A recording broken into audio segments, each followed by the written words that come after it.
सत्त्वेषु मैत्रीं गुणेषु प्रमोदं क्लिष्टेषु जीवेषु कृपापरित्वं माध्यस्थे भावं विपरीते वक्तुं सदा ममात्मा विदधातु देवं। जो अनंत दस्त परमेश्वर भगवान की मल्लाय देवा विदेशी मुक्तनाथ भगवान की परम पूज्य आचार्य मुक्ति गुरुदेव की परम पूज्य आचार्य सुंदर स्वामी जी गुरुदेव की परम पूज्य आरिका सुनेमती माता जी की आरिका संघ की जिनवाणी माता की श्रीमद जैन धर्म की माता जी की जन्म वंदना भी करते हुए तीनों साधु के चरणों में इच्छा करते हुए आगम के शुद्ध पाप के समक्ष क्या पढ़ रहे हैं? किसने लिखा? और हिंदी वाला कल देखकर आना कि हिंदी वाला किसने अनुवाद किया है। ठीक है, तो अपन सामायिक पाठ पढ़ रहे। कितने श्लोक हो गए? 7। कितने हुए? क्या पढ़ा था लास्ट वाले श्लोक में?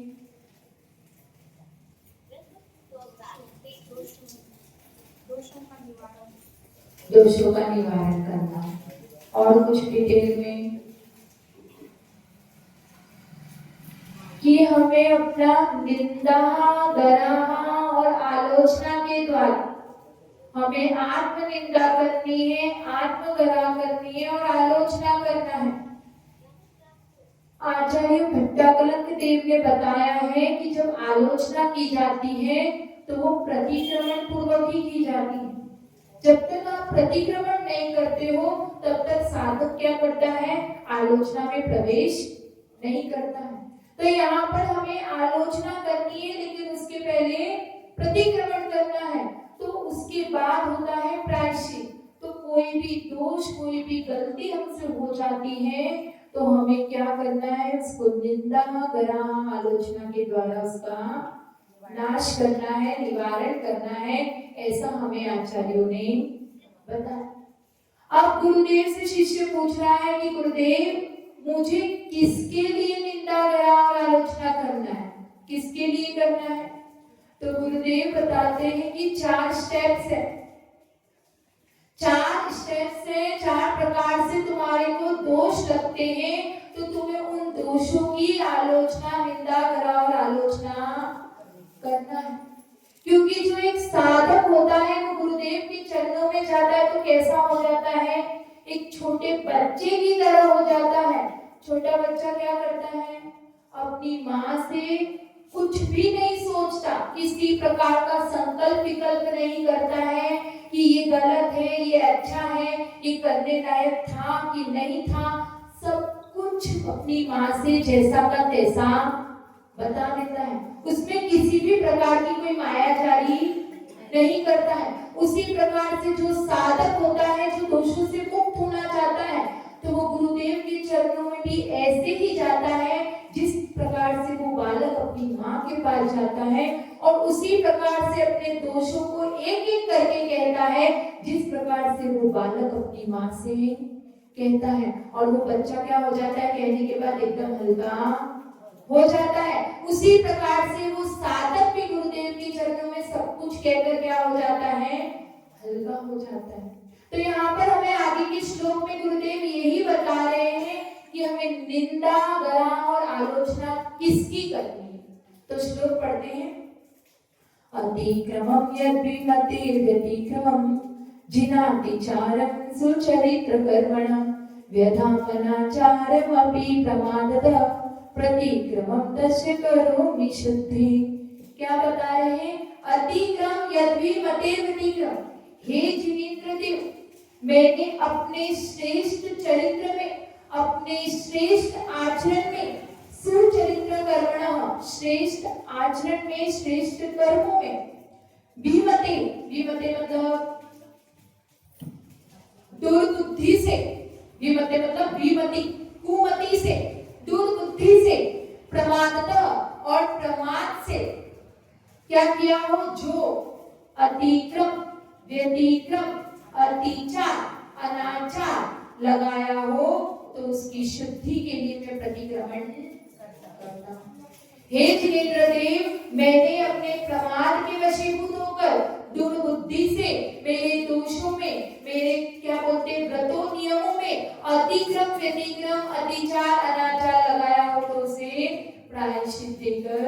शुद्ध ही। तो यहाँ पर अपन को ये समझना है कि दोष लगते कैसे हैं, उसका भी एक प्रोसीजर है। एकदम से अपना कुछ भी नहीं होता। जैसे कि किसी को गाड़ी चलानी है तो क्या करना पड़ेगा, पहले गाड़ी को स्टार्ट करना पड़ेगा। स्टार्ट करने के बाद में उसे रेस देना पड़ेगा। रेस देने के बाद में उसका धीरे धीरे मोमेंटम बढ़ेगा और उसका स्पीड बढ़ेगी। और किसी को क्या करना है, एग्जाम देनी है तो क्या करना पड़ेगा, पढ़ाई करने के लिए पहले सामान इकट्ठा करना पड़ेगा। कौन से सब्जेक्ट की एग्जाम है, उस सब्जेक्ट से रिलेटेड 40 सारी चीजों को इकट्ठा करेंगे, फिर हम उसे पढ़ेंगे और तब जाके हम उसको एग्जाम देंगे। ऐसा ही लौकिक में भी होता है और ऐसे ही धर्म में भी होता है। हमें अगर मंदिर आना है तो क्या करना पड़ेगा, पहले उठना टाइम पे पड़ेगा, नहाएंगे धोएंगे, शुद्ध वस्त्र पहनेंगे, सामग्री को लाएंगे और फिर मार्ग से आते आते भी हम मंदिर में आएंगे। तो हमारा उसमें भी क्या लगेगा, एक प्रोसीजर लगेगा कि उठे और मंदिर आए। ऐसा होने वाला है क्या? तो चाहे शुभ कार्य करो चाहे अशुभ कार्य करो, कुछ भी कार्य करेंगे तो उसमें स्टेप्स लगेंगे, प्रोसीजर होगा, तभी हम वो कार्य को अंत तक कर पाते हैं। तो यहाँ पर धर्म के क्षेत्र में भी, कर्म के क्षेत्र में भी हम कोई क्रिया कर रहे हैं, कोई कर्म कर रहे हैं, कोई दोष लगा रहे हैं, कोई पाप लगा रहे हैं और कोई व्रतों में हम दोष लगा रहे हैं, तो वो व्रत भी पूरी तरीके से भंग एक बार में नहीं होता, उसका भी कुछ प्रोसीजर है। तो ये प्रोसीजर का नाम है अतिक्रम, व्यतिक्रम, अतिचार और अनाचार। 4 पड़ाव है दोषों को करने का, व्रतों को नाश करने का। तो वो अतिक्रम, व्यतिक्रम, अतिचार और अनाचार क्या होता है, उसे आगे के श्लोक में आचार्य जी बता रहे हैं। क्या बता रहे हैं? क्षतिं मन शुद्धि विधिरतिक्रमं व्यतिक्रमं शीलव्रते विलंघनं प्रभोतिचारं विशेषवर्तनं वदन्त्यनाचारमिहाति शक्तिताम्। क्षतिं मन शुद्धि, हे प्रभु, हे भगवान, इस लोक में यह ज्ञानी मतलब इस लोक में आप जैसे ज्ञानी जन मन शुद्धि, मन की शुद्धि के नाश को क्या कहते हैं? अतिक्रम। और शील व्रतेर्लंघनम, जहां शील की बाढ़ का क्या किया, उल्लंघन किया, उसको कहते हैं व्यतिक्रम। और उसके बाद में आ रहा है प्रभोतिचारम विशेषवर्तनम, जो विषयों में मैंने प्रवृत्ति की उसको कहते हैं अतिचार। और वदन्त्यनाचार निहाति शक्ततम, जो अतिचार अनाचार किसको बोलते हैं, जो बार बार मैंने प्रवृत्ति की है। तो ऐसा कहते हैं आपके जैसे ज्ञानी जन मन की शुद्धि के नाश को अतिक्रम, शील की बाढ़ की मर्यादा को उल्लंघन करने को व्यतिक्रम, एक बार विषय में प्रवृत्ति करने को अतिचार और बार बार करने को कहते हैं। तो क्षतिं मनः शुद्धि, जहां मन, ये मन जो है बहुत चालाक और चतुर है, ये बहुत होशियारी करता है। इसकी एक अच्छी कहानी है। एक साधु था, वो साधु क्या, गृहस्थ साधु था, जो क्या करता था, पूरा दोनों दंपत्ति क्या रहते थे, जंगल में एक झोपड़ी बनाकर रह रहे थे। अब वहां क्या होता था, कोई भी वहां से आता जाता, घूमता फिरता रास्ता भटक जाता था, या किसी को देर हो जाती थी तो वो उसके पास क्या करते, शरण मांगते, और उसको न चाहते हुए भी क्या करना पड़ता था, उसको शरण देना पड़ता था। अब ये वो इस चीज से परेशान हो गया था, इरिटेट हो गया था कि मैं कब तक लोगों को सहारा देता रहूं। तो एक दिन क्या हुआ, पप्पू वहां से गुजर रहा था। अब उस पप्पू को देखा उस साधु ने, तो उसने तुरंत विचार किया कि अब ये आ रहा है, शरण मांगेगा, तो मैं इसको मना भी नहीं कर सकता क्योंकि ये तो पुराना परिचित है, अब क्या करूं। तो उसकी पत्नी ने उसको आइडिया दिया कि अपन एक काम करते हैं, अपन अंदर जाते हैं और क्या करते हैं, लड़ाई झगड़ा करना शुरू कर देते हैं, तो हो सकता है ये भाग जाए लड़ाई झगड़ा सुन के। तो उसने बोला कि हाँ आइडिया अच्छा है। तो गए अंदर, कुटिया को दरवाजा बंद किया और लड़ना झगड़ना शुरू कर दिया। अब जोर जोर से चिल्ला रहे, पत्नी कह रही है मत मारो मत मारो, और जोर जोर से डंडे से तकिए को पीटना शुरू कर दिया। अब ऐसा करते करते उनको कम से कम आधा घंटा 40 मिनट बीत गए। अब उन्हें ऐसा लगा कि अब तो ये चला ही गया होगा। जब उन्हें संतुष्टि हो गई कि वो चला गया होगा तो वो लोग बाहर निकल गए। अब बाहर जो तखत बिछा था उस पे बैठ गए और कहने लगे कि देखा मैं कितनी जोर से चिल्ला चिल्ला के रोई। तो वो पति कहता है कि देखा मैंने कितना जोर जोर से मारा। उतने में ही पप्पू निकल कर कहता है तखत से कि देखा मैं कैसा भागा। तो ऐसा ही करते हैं, ये जो मन है क्या करता है, दूसरों को धोखा देने में, दूसरों को कैसे धोखा दे दूं, दूसरों से कैसे चालाकी कर दूं, इसी में लगा रहता है। वो ये भूल जाता है कि वो स्वयं भी क्या कर रहा है, धोखा खा रहा है। तो ऐसा ये मन है, बहुत चालाक और चतुर है, बहुत होशियारी करता है। कभी भी इस मन के चक्कर में मत आना। इस मन को क्या करोगे, जितना रोकने की कोशिश करोगे तो क्या होगा, जो एक ग्रस्त होता है वो मन को रोकने की कोशिश करता है तो उसका क्या होता है, एक तरफ तो मन को रोकता है और दूसरी तरफ मन चलने लगता है। एक तरफ से पानी का श्राप रोकोगे तो दूसरी तरफ से बहने लगता है। जो ग्रस्तों का मन रोकने का प्रयास है वो एलोपैथिक दवाई के जैसा है। कैसे? एलोपैथिक दवाई क्या करती है, एक बीमारी के लिए अपन उसको लेते हैं, उस बीमारी को तो ठीक करती है और दूसरी बीमारी उत्पन्न कर देती है। फिर उसके लिए दवाई लेते हैं तो तीसरी खड़ी हो जाती है, तो उससे कभी भी उस बीमारी का अंत नहीं होता। उसी प्रकार से जो अपना मन है इतना चंचल है कि एक तरफ दबाते हो तो दूसरी तरफ उछलने लगता है। तो इसीलिए आचार्य देव कहते हैं कि ये जो मन को चंचल करने के जो कारण है उसको रोको। इस मन को संयम, नियम, सामायिक और ध्यान से बांधो। इसको जब सामायिक से, ध्यान से, यम नियम से बांधोगे तब तुम्हारा क्या होगा, मन शांत होगा और तुम्हारा मन इतना दौड़ेगा। क्योंकि मन कैसा है, जिस प्रकार से आकाश में बादल विचरण करते हैं उस प्रकार से ये मन विचरण करता है। जिस समय वो बादल रुक जाएगा तो क्या होगा, बरसने लगेगा और चारों तरफ शांति, चारों तरफ ठंडी हवाएं चलने लगेगी, शीतलता छाई जाएगी और नदी नाले सब भर जाएंगे। उसी प्रकार से जब आपका ये मन ठहर जाएगा, जब हमारा ये मन ठहर जाएगा तो सारा वो क्या होगा, निर्दोष होने लगेगा, कर्म कालिमा दूर हटने लगेगी और छटने लगेगी और आत्मा आकाश एकदम स्वच्छ और सुंदर हो जाए। मन कभी भी बिना कारण नहीं दौड़ता है। दौड़ता है क्या? मन को हमेशा कारण चाहिए, एक न एक रीजन चाहिए, वो बिना मतलब का नहीं दौड़ेगा। कैसे?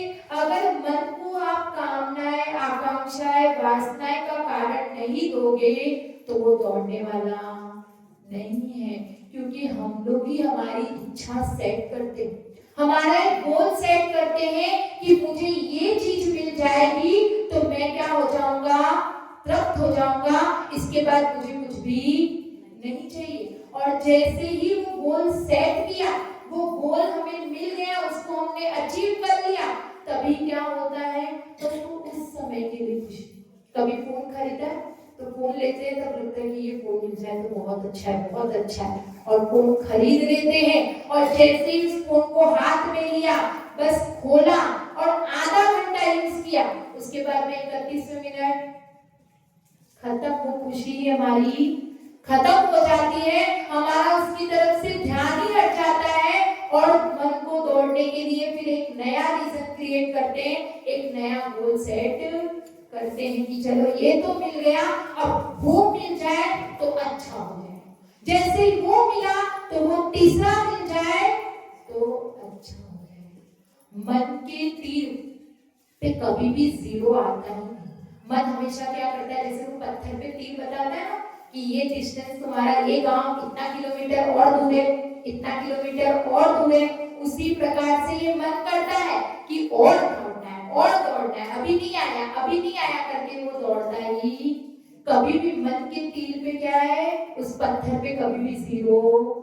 एक बार सड़क पे आ जाएगा लेकिन मन के पत्थर पे कभी भी जीरो आने वाला।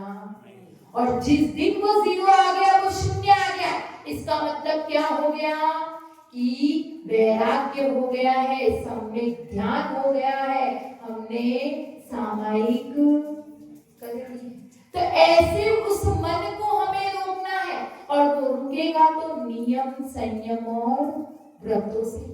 तो यहाँ पर यही बता रहे हैं कि जहां पर मन की शुद्धि का नाश हुआ वहां पे अतिक्रम, और जहां पे उस भाव बिगड़े और वहीं पे हमने क्या कर लिया, सामान को इकट्ठा कर लिया, वहां हो गया व्यतिक्रम, और एक बार उसको यूज कर लिया तो हो गया अतिचार, और बार बार उस विषय में प्रवृत्ति कर रहे हैं तो अनाचार। इसको एक अच्छी सी कहानी के माध्यम से इन चारों को एक्सप्लेन करती हूँ। एक सम्राट था, उसको बहुत बड़ा सम्राट था, तो उसको रोग भी क्या हुआ था, बहुत बड़ा हुआ था। अब उसको रोग हो गया, वो रोग का जगह जगह इलाज करा रहे हैं, लेकिन उसका कुछ भी इलाज नहीं हो रहा था, क्योंकि बीमारी का इलाज कब होता है, जब बीमारी के बारे में जड़ से पता चले। तो कोई भी पता नहीं लगा पा रहा था कि इसको बीमारी क्या है। एक दिन पुण्य के वशीभूत होकर, पुण्य के कारण एक वैद्य जी आए। अब उन्होंने क्या किया, उसकी नब्ज देखी, और नब्ज देख के पता लगाया कि इसको आम का रोग है, मतलब आम का रोग है। तो उसने सम्राट से कहा कि तुम सम्राट कभी भी आम को मत खाना, क्योंकि अगर तुमने आम को खा लिया तो तुम्हारा मरण निश्चित है। जिस समय तुमने आम को खाया उस दिन तुम्हारी जीवन लीला समाप्त हो जाएगी। तो उसने कहा, सम्राट ने, कि ठीक है मैं आम नहीं खाऊंगा। उसने भी प्रतिज्ञा कर ली। अब ये निर्णय हो गया कि सम्राट आम नहीं खाएगा। अब क्या हुआ, सम्राट के मन में विचार आया कि अगर राज्य में आम रहेंगे तो वो बाजार में मुझे कभी दिख सकते हैं, तो मेरा मन क्या हो सकता है, चंचल हो सकता है। तो उसने क्या आदेश दिया कि सारे के सारे आम के वृक्षों को काट दो, जड़ से ही खत्म कर दो। अब कितने सालों के बाद में एक बार सम्राट क्या किया, देश से बाहर, अपने राज्य से बाहर घूमने के लिए निकला। और वो वहां पर पहुंचा तो वहां पर क्या था, एक ही बहुत सुंदर उपवन था। अब वहां पर वो सम्राट ने क्या सोचा कि मैं यहीं पर थोड़ा टाइम विश्राम करूंगा, और उसने वहीं पर डेरा डाल दिया। अब वहां पे डेरा डाला तो वहां देखा कि आम का वृक्ष था। अब सैनिक, जो उसका मंत्री था, सैनिक उसके साथ में था, उसने कहा कि सम्राट आप यहाँ पर मत रुको, क्योंकि यहाँ पे आम का वृक्ष है, और आपको क्या कहा है वैद्य जी ने, आम नहीं खाना है। तो वो कहते हैं सम्राट कि मैं आम खा रहा हूं, मेरे को क्या कहा है, आम नहीं खाना है, मैं तो आम के उपवन में बैठा हूं, कुछ भी नहीं होता है। अब वहां पर ठंडी ठंडी हवाएं चल रही थी, और आम की जो सुगंध थी वो चारों तरफ फैल रही थी। बहुत मधुर और सुगंधित आम थे। तो अब वहां पे वो थोड़ा लेटा ही था सम्राट, तो उसकी नजर ऊपर आम जो लटक रहे थे वहां पड़ी। अब नजर पड़ी तो संयोग से क्या हुआ, वो आम उसके सामने आके टूट के गिर गया, और सम्राट आम को लेकर सूंघने लगा और देखने लगा। अब जैसे ही उसको ये करते हुए देखा तो सैनिक ने बोला कि महाराज आपको आम नहीं खाना है, आप इसको रख दीजिए, क्योंकि आपको अंग रोग है, आप इसको जैसे ही खाओगे तो क्या हो जाओगे, मृत्यु को प्राप्त हो जाओगे। लेकिन सम्राट ने क्या बोला, मैं खा रहा हूं, मैं तो सूंघ रहा हूं। अब सूंघने के लिए थोड़ी ना वैद्य जी ने मना किया क्या वैद्य जी ने मना, वैद्य जी ने खाने के लिए मना किया, सूंघने के लिए नहीं। फिर ठीक है, अब उसने क्या किया, आम को काटने मतलब उसकी कली निकाल के पीस करके रख लिया। अब वो पीस करके जैसे ही लेकर जाने लगा अपने मुंह तक, तो क्या हो गया, फिर सैनिक आ गया।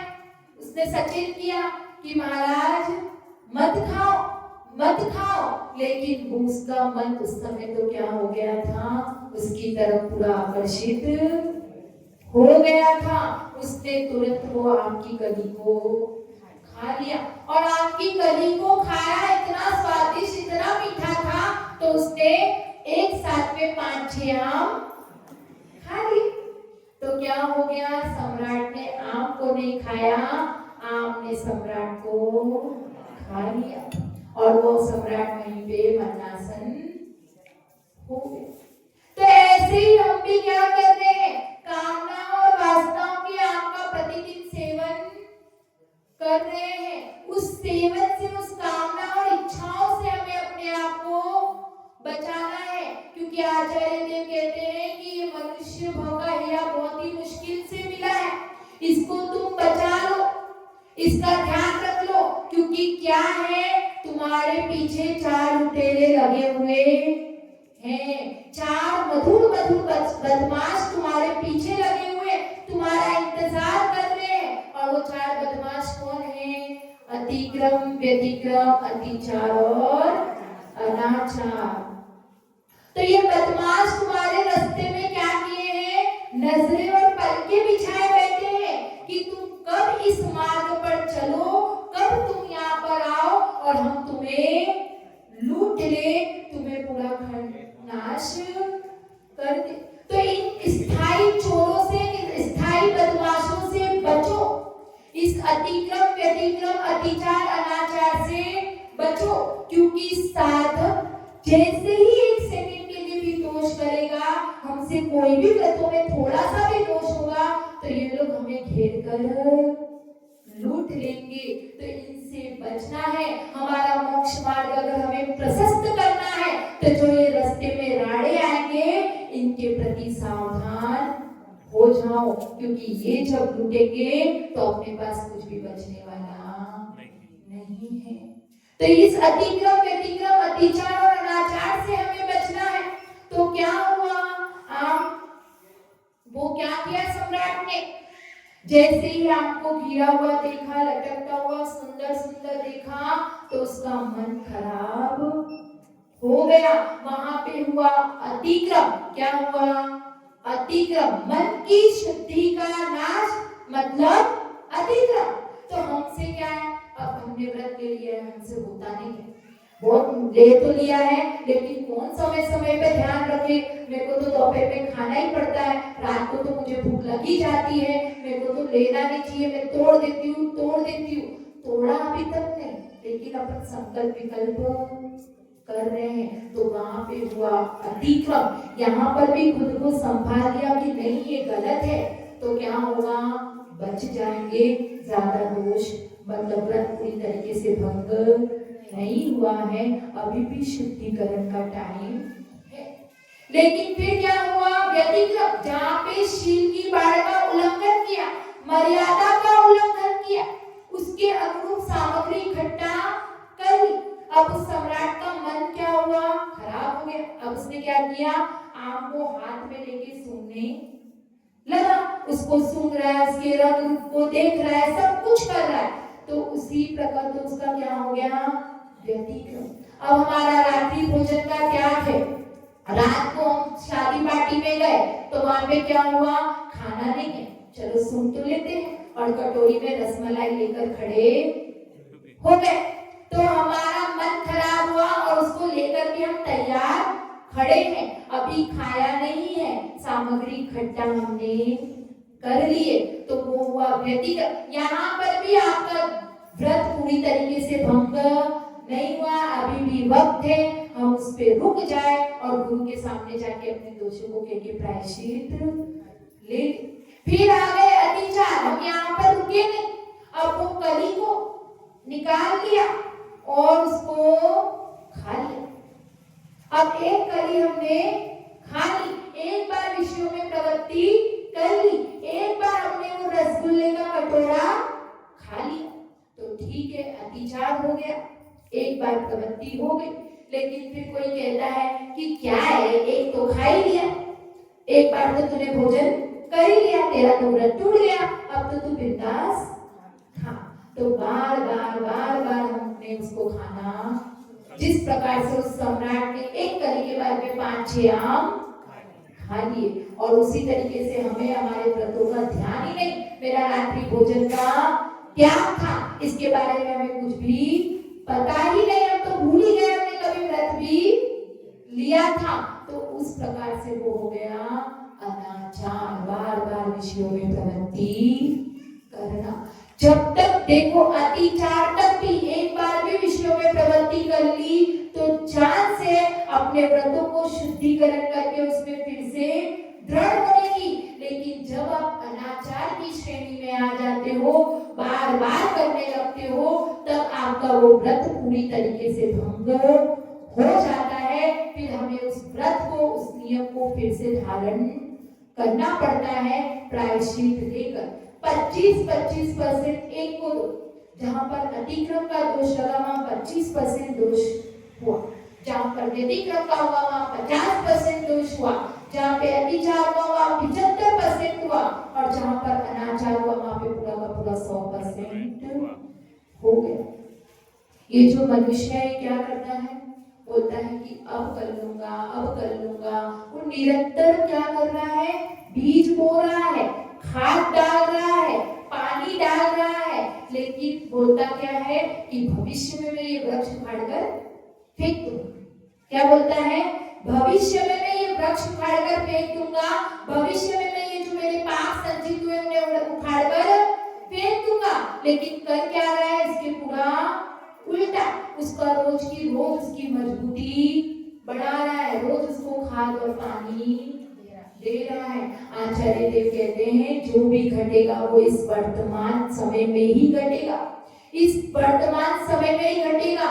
जीवन एक छलांग है भोग से योग की, और हम हमेशा ये कहते हैं कि अभी तो मेरा बेटा छोटा है, जब वो बड़ा हो जाएगा तब मैं मंदिर में जाऊंगी, पूजा अभिषेक करूंगी। वो बड़ा हो जाता है, फिर बोलते हैं कि उसकी पत्नी आएगी, उसको संभाल लेगी, तब मैं ये कर लूंगी। और फिर जब पत्नी आ जाती है तो फिर कहते हैं कि अब पोता पोती हो जाए, उनको थोड़ा बड़ा कर दूं, तब मैं मंदिर में आके पूजा अभिषेक कर लूंगी। वो सब तो बड़े हो जाते हैं, आप भी साथ साथ में बड़े हो जाते हो, और फिर अपना समय निकल जाता है, फिर हम कुछ भी करने के लायक, क्योंकि हमारे पास शक्ति ही नहीं बचती।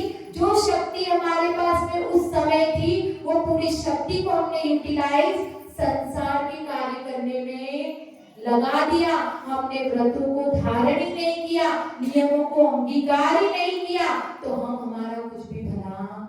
और जब बात आती है इस उम्र में आकर अगर आप व्रतों को लेना चाहोगे तो पालन ही नहीं कर पाओगे, क्योंकि 1000 तो बीमारियां लग गई, बीमारियां लगी है। डॉक्टर ने कहा है ये टाइम पे तुम्हें ये खाना है, ये दवाई के साथ में ये खाना है, वो खाना है, पानी पीना पड़ता है रात को, तो कुछ भी धारण नहीं कर पाते हैं, और ये मनुष्य रूपी हीरा हमारे हाथ से निकल जाता है और छूट जाता है। इसलिए आचार्य देव ने 4 पुरुषार्थ बताए। कौन कौन से 4 पुरुषार्थ है? धर्म, अर्थ, काम और मोक्ष।